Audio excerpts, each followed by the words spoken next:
Sir last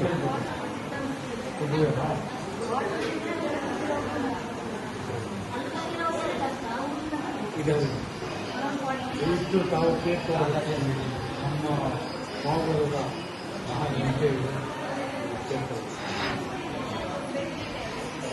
ಈ ದಿನ ನಾನು ನಮ್ಮ ಪಾವಗಡ ವಿಧಾನಸಭಾ ಕ್ಷೇತ್ರದ ನಮ್ಮ ಅಭಿಮಾನಿಗಳು ಈ ದಿನ ನಾನು ಕರೆ ಮಾಡಿಬಿಟ್ಟು ಈ ರೀತಿ ನಮ್ಮ ಸೇವಲಾಲ್ ಗ್ರಾಮದ ನಮ್ಮ ಯುವಕರಾಗಿರ್ಬೋದು, ಸೀನಿಯರ್ಸ್ ಆಗಿರ್ಬೋದು, ಸೀನಿಯರ್ ಸಿಟಿಸನ್ಸ್ ಎಲ್ಲರಿಗೂ ಫುಡ್ ಪಾಯ್ಸನ್ನಿಂದ ಸಮಸ್ಯೆಯಾಗಿ ಹಾಸ್ಪಿಟ್ಲಲ್ಲಿ ದಾಖಲಾಗಿದ್ದಾರೆ ಅಂತ ಹೇಳ್ಬಿಟ್ಟು ಮಾಹಿತಿ ಕೊಟ್ಟರು. ಅದರಿಂದ ನಾನು ಬೆಂಗಳೂರಲ್ಲಿ ಇವತ್ತು ಬಂದೆ. ಎಲ್ಲ ನಮ್ಮ ಪೇಷಂಟ್ಸ್ನೆಲ್ಲ ವಿಸಿಟ್ ಮಾಡಿ ಮತ್ತು ನಮ್ಮ ಹಾಸ್ಪಿಟಲಲ್ಲಿ ವಿಸಿಟ್ ಮಾಡಿದೆ.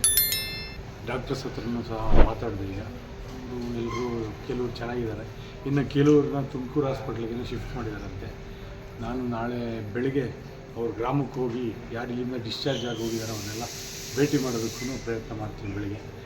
ಹಾಗೆ ಡಾಕ್ಟರ್ಸ್ ಹತ್ರನೂ ಸಹ ನಾನು ವಿಚಾರಣೆ ತಿಳ್ಕೊಂಡು ಯಾರಿಗೇನು ಪ್ರಾಣಕ್ಕೇನು ತೊಂದರೆ ಇಲ್ಲ ಅಂತ ಹೇಳಿದ್ದಾರೆ. ಹಾಗಾಗಿ ನಾಳೆ ಫ್ಯೂಚರಲ್ಲಿ ಇನ್ನು ಮುಂದಿನ ದಿನಗಳಲ್ಲೆಲ್ಲ ಹಾಸ್ಪಿಟ್ಲಿನ ಸ್ವಚ್ಛವಾಗಿ ಕಾಪಾಡಿ ಅಂತ ತಿಳಿಸಿದ್ದೀವಿ. ನಮ್ಮ ಪ್ರಯತ್ನ ಸಹ ಇರುತ್ತೆ ಮುಂದಿನ ದಿನಗಳಲ್ಲಿ.